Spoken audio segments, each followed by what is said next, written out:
Today is the second day of the September-October 1984 7-day retreat.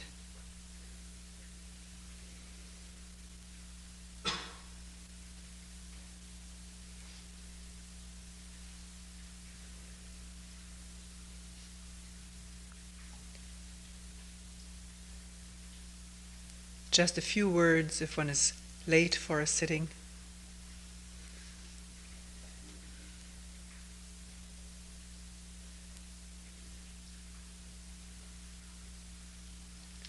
What happens when one realizes one is late? One usually rushes a bit more, and then there's less attention in coming down the stairs, closing doors. If one is late, then to walk quietly. The important thing is not to be down here a few seconds earlier, but to be sensitive to the sounds, to the noise one makes. Not judgmentally, but factually.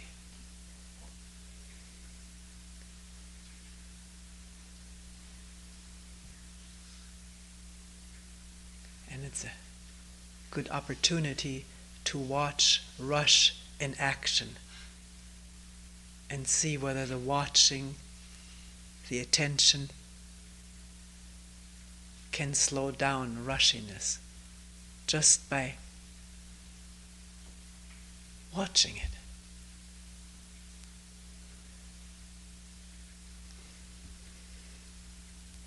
We'll bring up a few things that people said during meetings or asked about.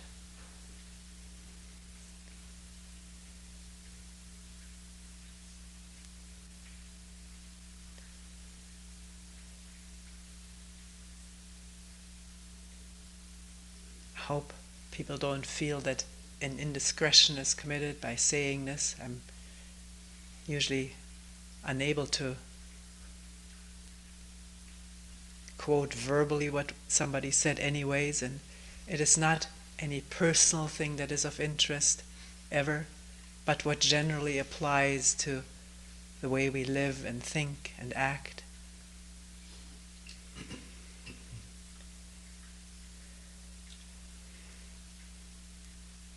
One person mentioned, maybe I'm misunderstanding what you say. It may well be so. But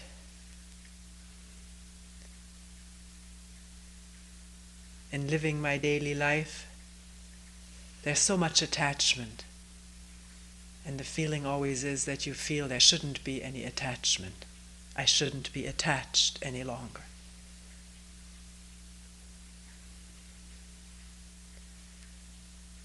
I'm sure these thoughts come up for all of us, having heard or read something and concluding,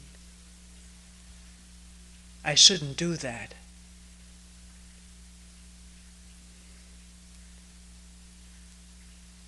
Which is a conclusion. I don't think I ever say, don't do that, or you shouldn't do that, or try to avoid being like that, or be like something else. This is not at all the content of this work. And yet, the frequency with which it comes up shows what the mind does with what it hears. It concludes.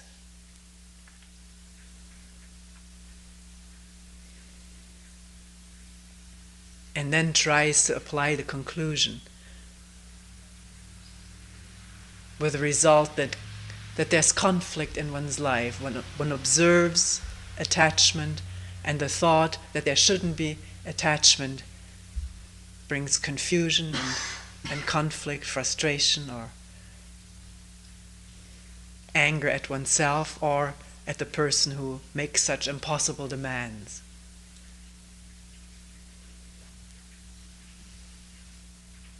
Or sometimes people will say, you talk so idealistically.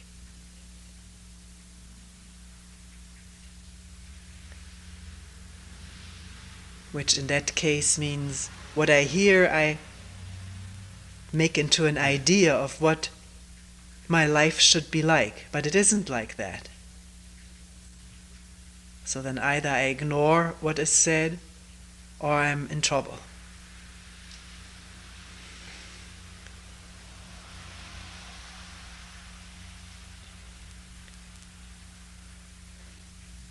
Is it possible to listen to something being pointed out without jumping to any conclusion about it?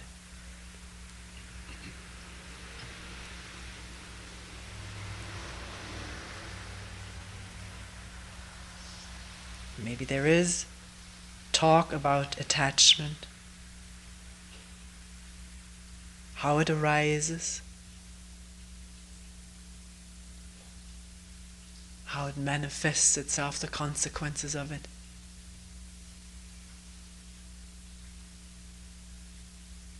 And then the conclusion, this is bad. I would be much better off without it. A conclusion, however, never leads to really observing what happens. That can only happen when the mind is completely free of conclusions.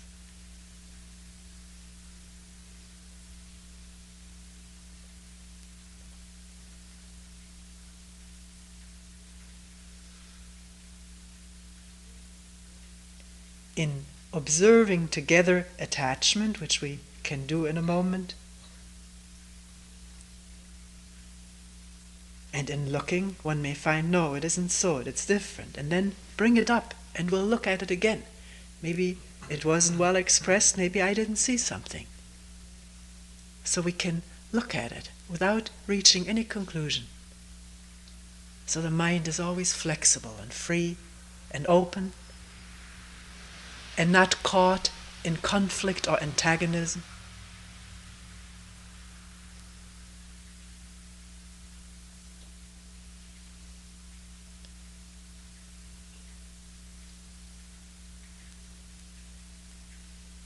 Feeling inadequate a lot of the time, most of us, inadequate or insufficient. Afraid to be alone, needy, very needy for love and care to come to us from someone else, and finding a person who, at least at the moment, gives this care, takes responsibility for our life in some way or another, alleviates this feeling of insufficiency and inadequacy because this person seems so adequate and so sufficient, so capable. One becomes attached. One needs that to complete oneself, to make up for one's own feeling of inadequacy and the fears that have been felt arising from it for such a long time. Now, temporarily, those fears may lie dormant.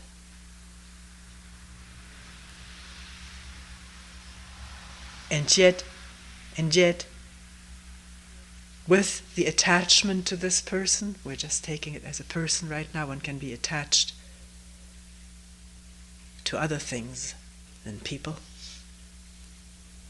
With the attachments, there is the underlying fear that one may lose that person.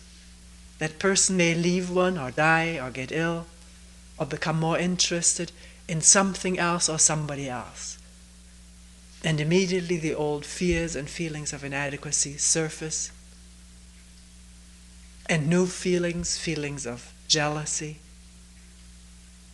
anger, even hatred may manifest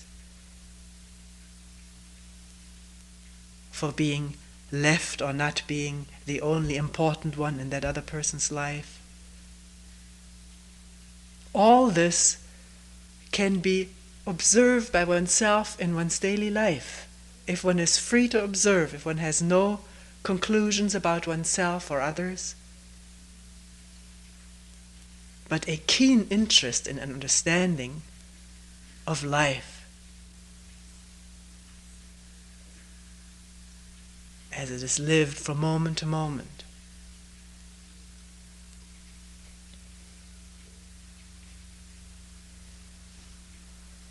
if this perception of what happens within and without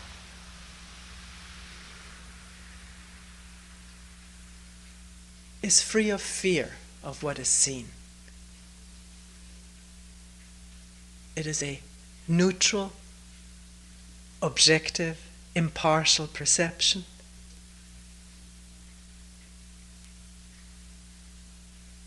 One may say, wait a minute, you're idealistic. Such a thing doesn't exist. It's impossible. That's a conclusion. That's an assumption. If one already has it, then one lives in that doubt and assumption that there cannot be such a thing because we're human beings. We can't perceive freely. Our perception is always distorted by something or other of our past. It's true, most of the time it is. And yet there is another quality of the mind which can operate freely in clear perception.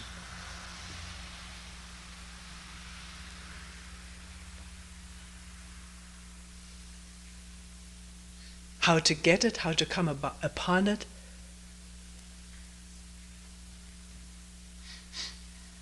I don't know. It's there when one needs to find out. Just as when one needs to hear what's going on outside, one is quiet and listens.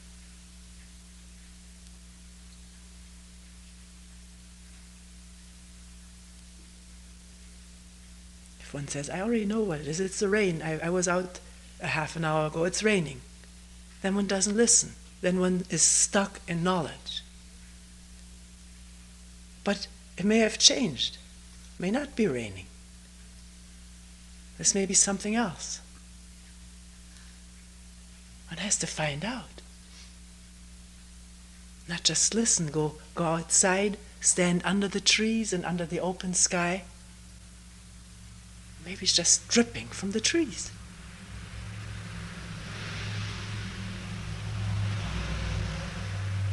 And even this explanation is not what is actually happening.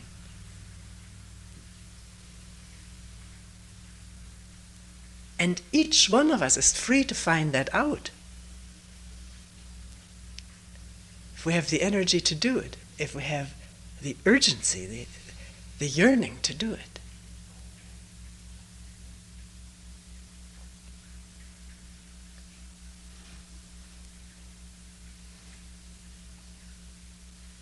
And we're free to find out whether perception is clear. A judgment can be noticed. We can all notice when we're judgmental. We can all notice when we're greedy at the dinner table. It's not such a difficult thing to become aware of greed or anger or goodwill. It's all there, openly accessible. The mind is not tethered to conclusions and ideas about itself, which is more important to one than what actually takes place. And that is a very crucial point. If one is so attached to an image of oneself that one is a modest, well-mannered, soft-spoken person, and one will be on guard to find out otherwise.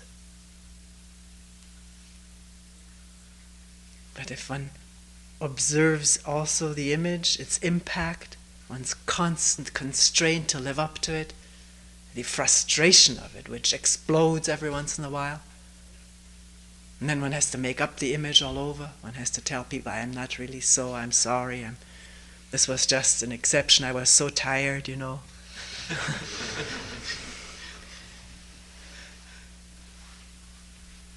Mending, patching, what an effort, what a strain, what a waste of energy.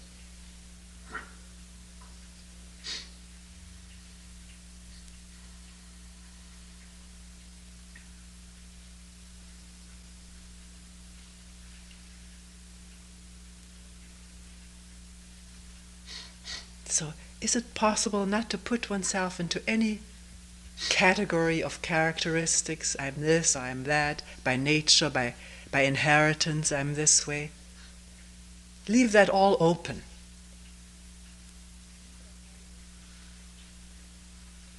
Because to the extent that one doesn't do this, and that other people don't do it of one, one has no power over other people, what they do. But to the extent that one doesn't immediately conform to the image that somebody else seems to have of one, and one can be very sensitive to that. He or she thinks I'm this way, and so the desire to live up to that. So one is accepted in these persons' eyes as what they want one to be. What a strain we put ourselves through. And then with that comes the rebellion against it. I'm going to show them what I really am, and reacting to it in ways that are also strained. Reaction and rebellion are never free of what one is reacting or rebelling against. They have that packaged in there.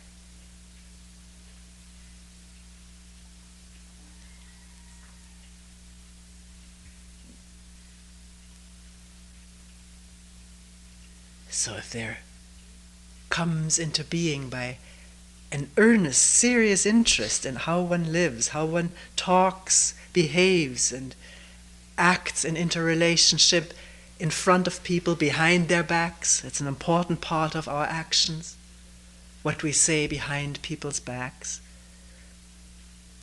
either afraid that they may hear it, or one needs to agitate for some reason or other.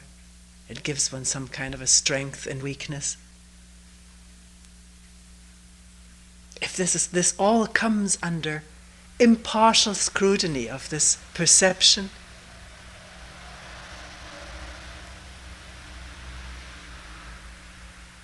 then one begins to understand, and out of this understanding, a change may occur in and of itself, not through any willpower to become unattached or to become a changed person.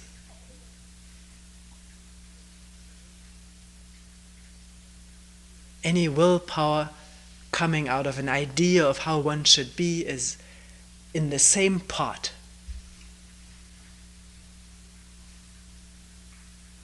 It is not a real change, because nothing has really, deeply, immediately and directly been understood as it occurs and seen clearly.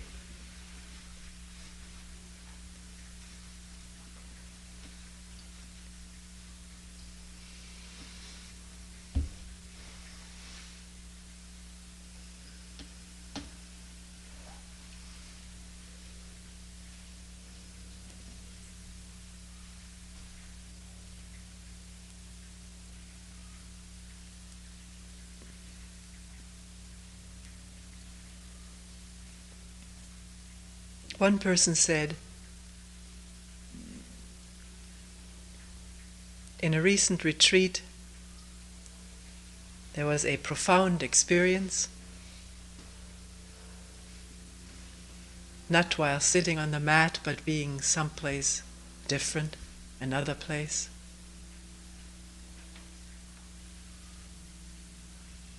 There was a welling up, I don't know exactly how it was put, of unconditional love.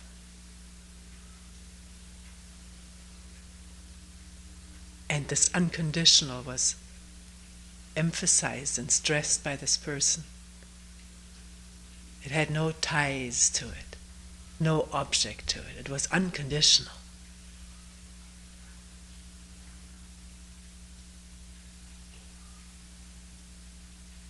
Person didn't know where it came from or where it went. It was just there. And unmistakably there. There was no question in this person to be confirmed in this or have it verified. It was there. It was real. But now, as the person put it, is a memory. It is a memory.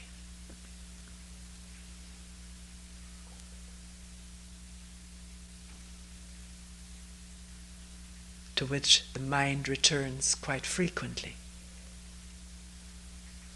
And what was also mentioned by this person was that nothing really in my daily life has changed. Nothing.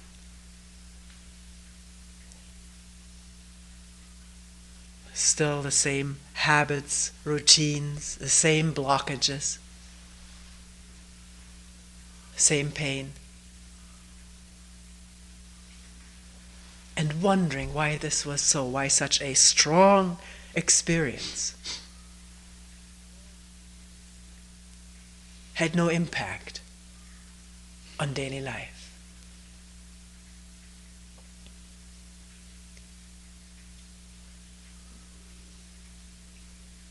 Person also related that 10 or 12 years ago, when listening to a workshop in Zen, there had been a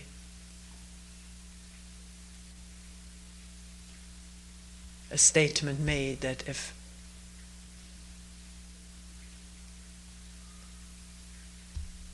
an experience such as this, or Kench, I don't know, I don't remember what he was told, happens, one's life will completely transform.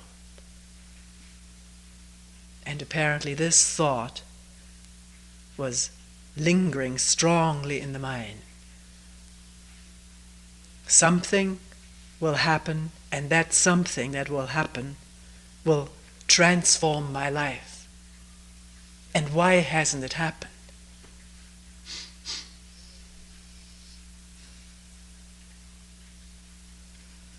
Who can answer this for one?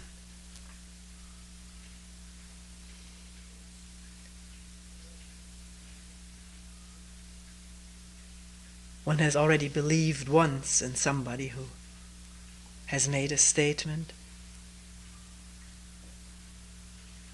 and this belief hasn't come true. Will one now go to someone else,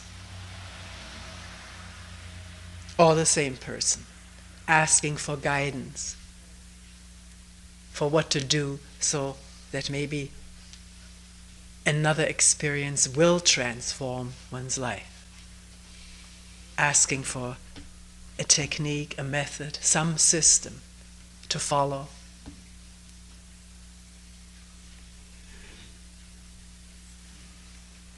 Or is one ultimately one's only teacher?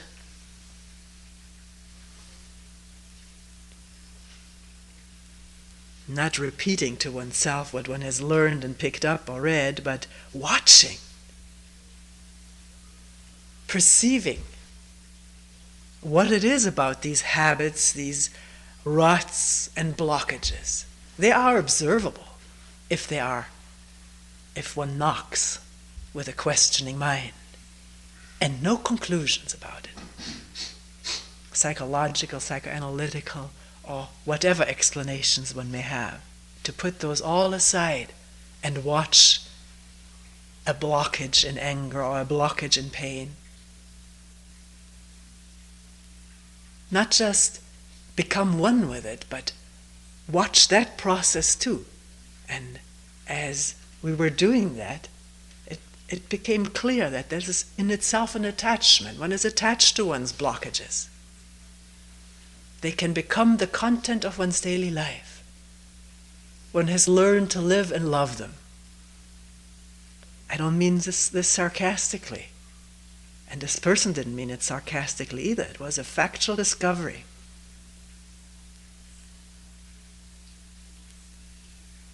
How one becomes attached to one's idiosyncrasies. At least one is somebody in those. And this is another discovery, this need to be somebody. Not intellectually formulated and intellectually understood, but observed as it happens. The sooner one observes it, the better it is. If one observes it as it arises, and the observation is clear, without any belief or ideas what should or shouldn't be, then the thing may immediately wither away. may not even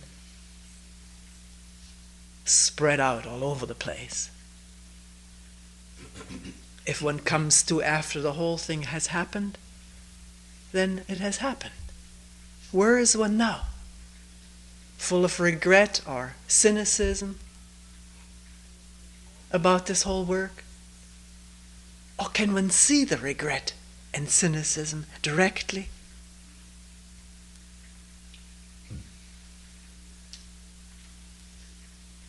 As fulfilling, again, a gratifying function.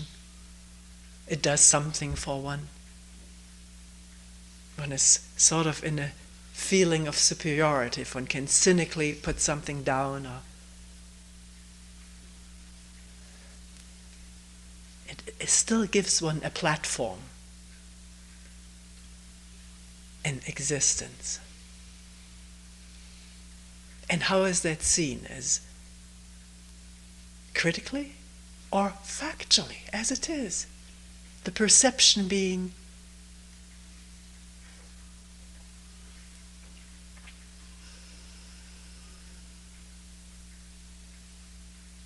empty,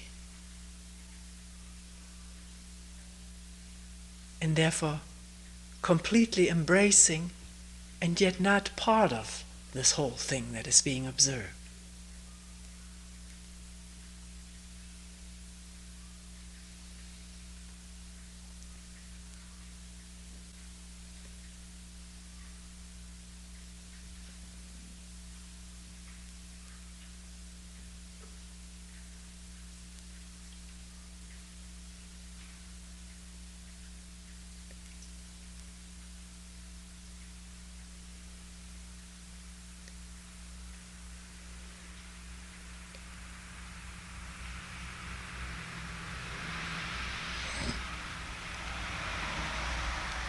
If a question like, why haven't I changed, or why hasn't there been a transformation in my life, in spite of what I've seen to be true, at that moment there was no doubt.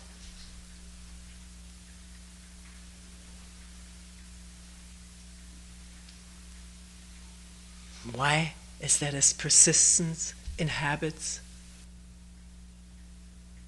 If a question like this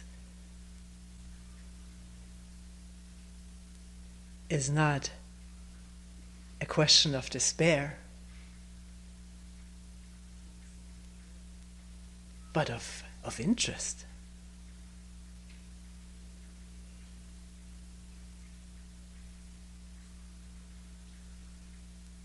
then all of life is open to one.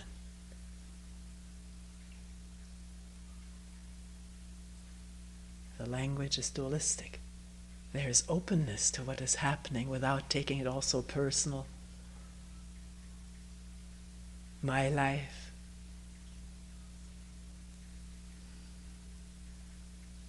We get so wrapped up in my personal life.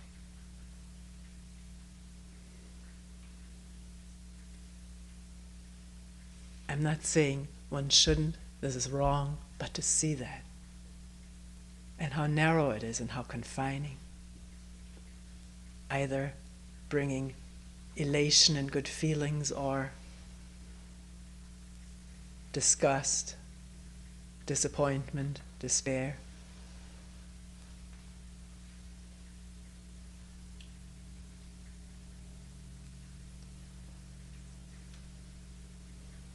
So maybe we have to say something more about this perception of daily life, to be aware that it is not just introverted. I'm going to watch my personal life. There is no such thing as personal life. We are totally interrelated with each other, whether we like it or admit it or not, we are. What one of us does affects everyone.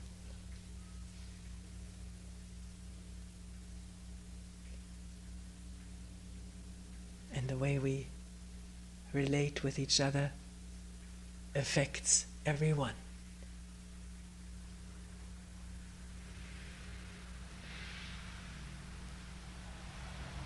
So in observing what I do from moment to moment, can I also observe what other people are doing? Their feelings, their hurts and pains or joys? A sensitivity developing, not just for what I want and what feels good to me, but to what everybody else wants. And to see how easily those wants collide with each other.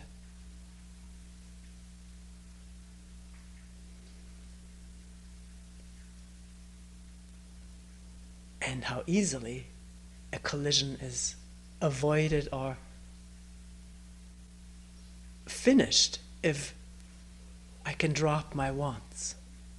This is put dualistically, if the wants just drop, because they're seen as so much complication, so much unnecessary and needless complication. This is not a renunciation. It comes out of seeing and clearing a situation so freely, without leaving any residue.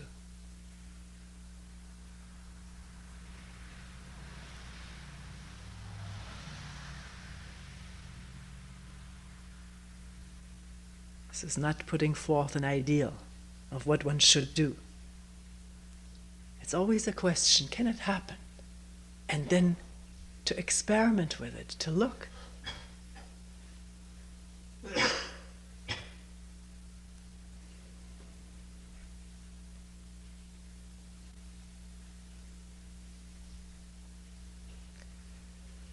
You see, if we say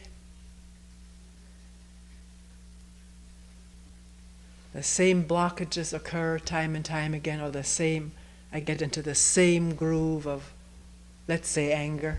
Let's take anger because it's such a common groove.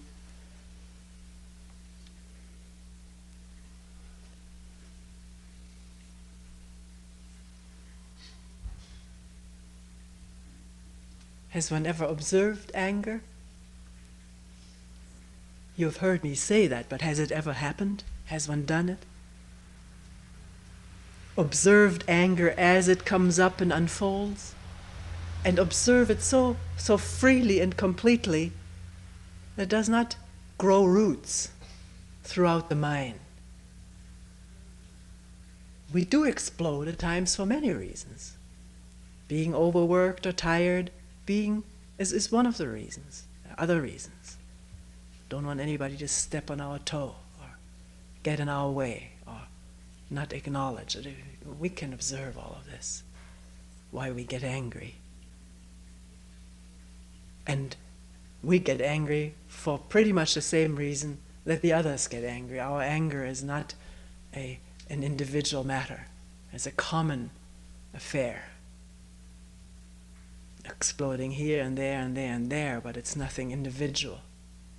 Anger is anger, whether it occurs in you or in me.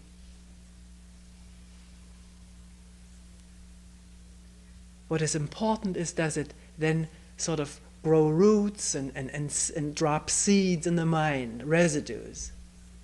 Or is the seeing of it, the understanding of it, also the ending of it, whether it happens immediately or afterwards? Can it be completely dropped, so it's finished and out of the way, with no little sprout for a future revenge?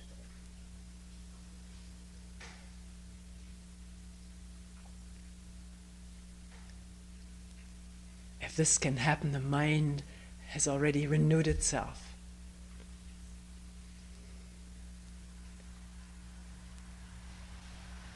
And there's nothing feeding it, sustaining a grudge.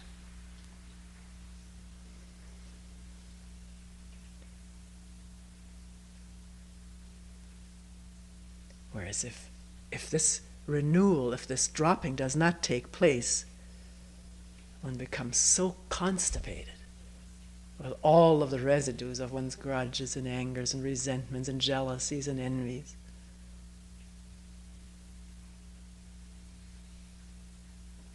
And yet, what are they? Just memories. There's no substance to them, except the substance of a memory.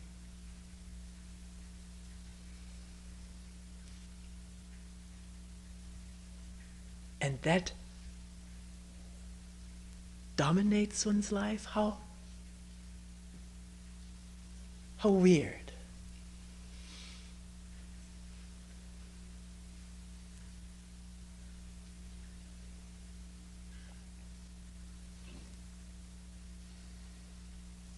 If you say, well, how can I drop it? There's no how, it's just dropping it. You say, well, what if it clings? Well, then let it cling. And watch it. So that it's so clear what the clinging does that it's not worth it.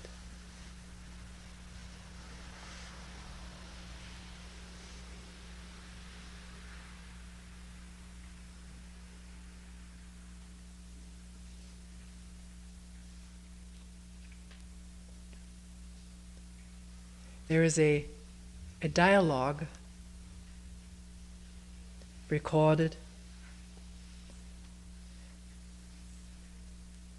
ancient Chinese dialogue between a layman, called a layman because he was not a monk. He had a wife and 2 children.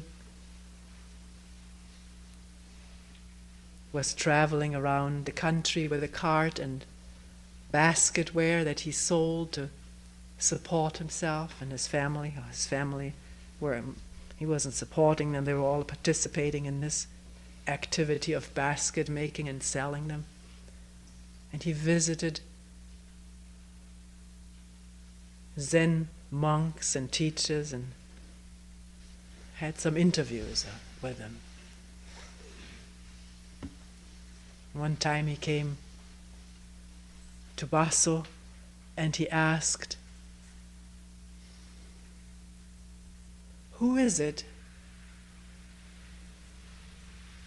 that walks alone without any companion?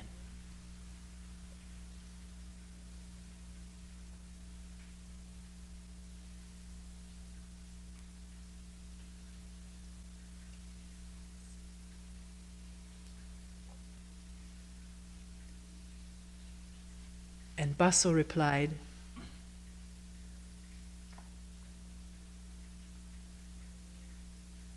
I'll tell you if you can swallow up all the waters of the Yellow River in one gulp.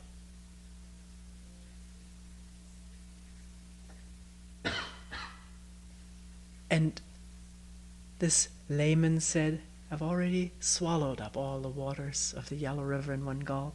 I've already done that. And Basso said, then I've already told you.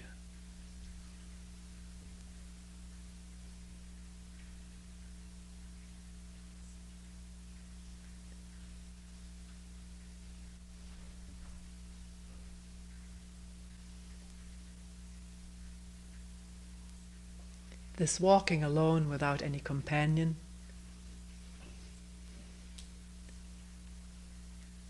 literally it can be understood to live in solitude, away from people.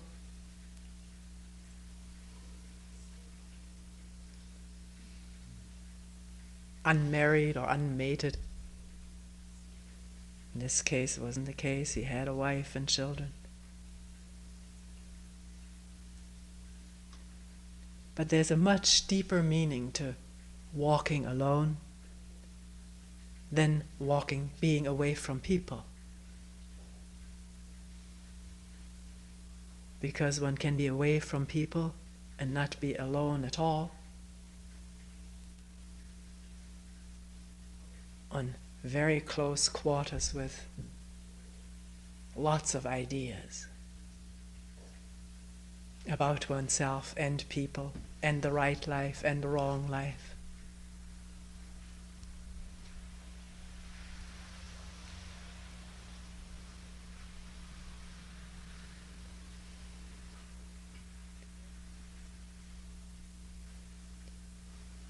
Walking alone, if we don't take this interpretation of being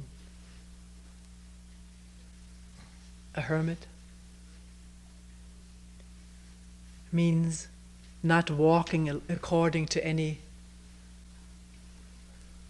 collective will, as one may put it, the collective will of or demands of society, of a church, of a religious system, of one's peers,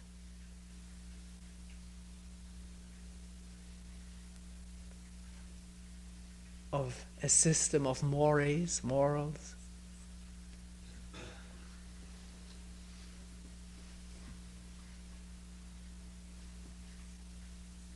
Free of a collective pressure to live in this way and not in that way, which we all experience so much in this society, tremendous collective pressure to live in a certain way. On a large scale, intermediate, medium, or small scale, in a small group, there can be a terrific collective pressure to be one of the gang in this way and not in that way, or in that way, not in this way. And maybe this is what is so difficult. Maybe this is what this person was referring to, and other people who've talked to me have spoken about the difficulty, the lethargy that one finds oneself in, not just going along with everything the people around one are doing. Sort of being pulled in a certain current of activities.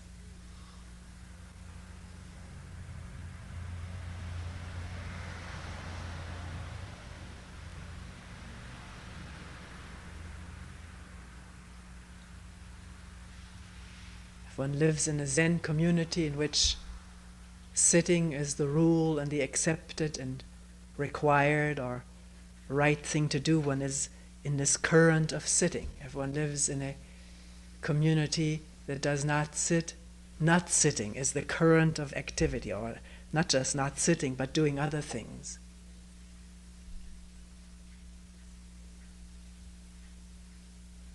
What does it mean to walk alone without opposition to the people who live with one and around one? No opposition, no antagonism. Rebellion in the ordinary conventional sense.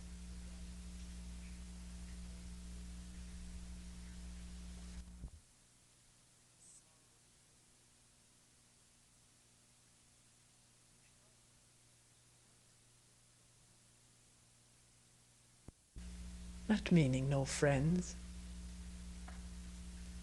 but not under the influence of one's friends to do as they do, just because it's so difficult to stand alone, even if one needs to do something different.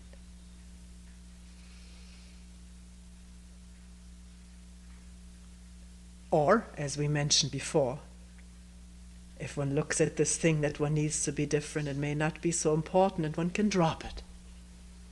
Too. It's not doing something different for the sake of doing something different, which we all know. This feeling of I'm going to have my way, which then one becomes somebody again, this loner or this one who is independent. It's a new existence. But this walking alone is no existence at all. It is a free flow. Not with or not against.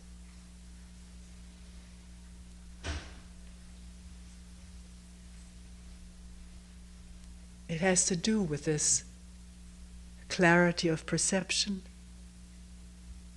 which understands blockage, has observed it, it has seen it in action over and over again, and understood it,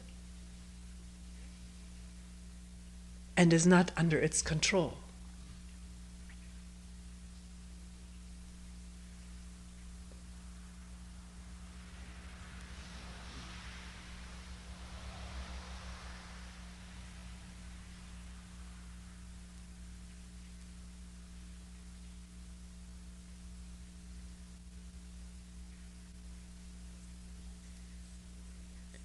What does it mean to swallow up all the waters of the Yellow River in one gulp?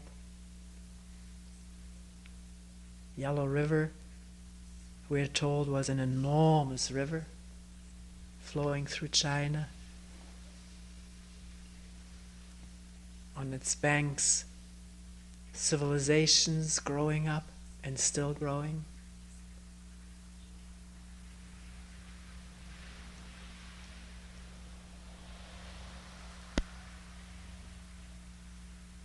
An endless stream of water.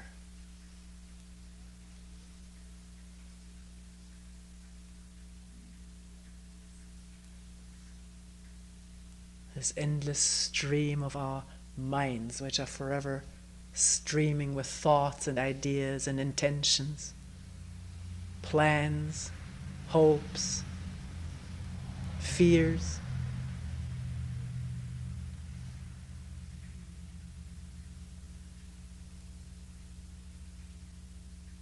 And what we've built out of these hopes and fears.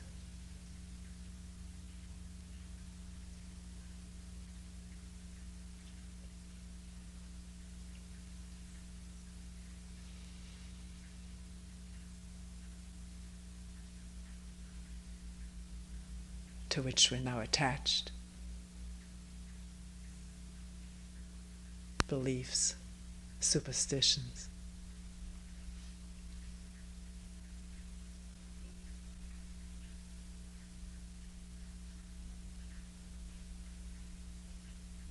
An almost never-ending stream of old and new ideas.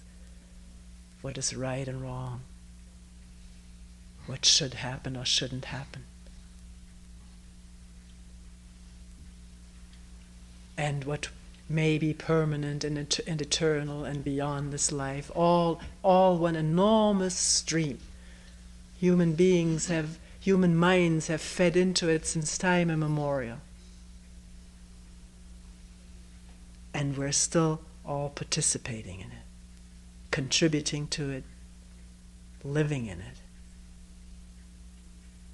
And here someone asks, what is it to walk alone? And the question that comes back is, can you swallow up all the waters of this enormous river in one gulp?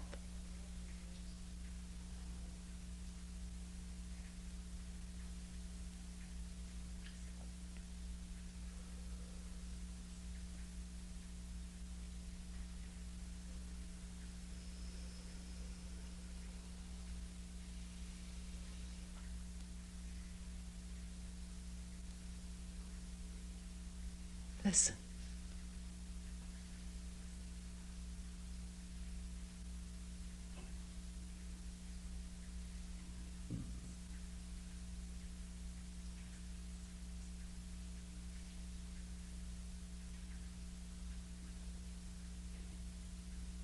What is that?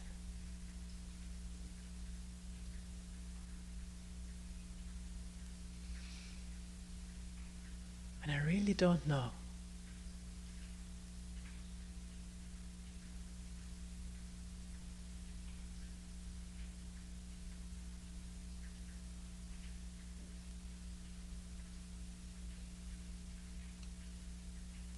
And don't expect anybody else to tell me.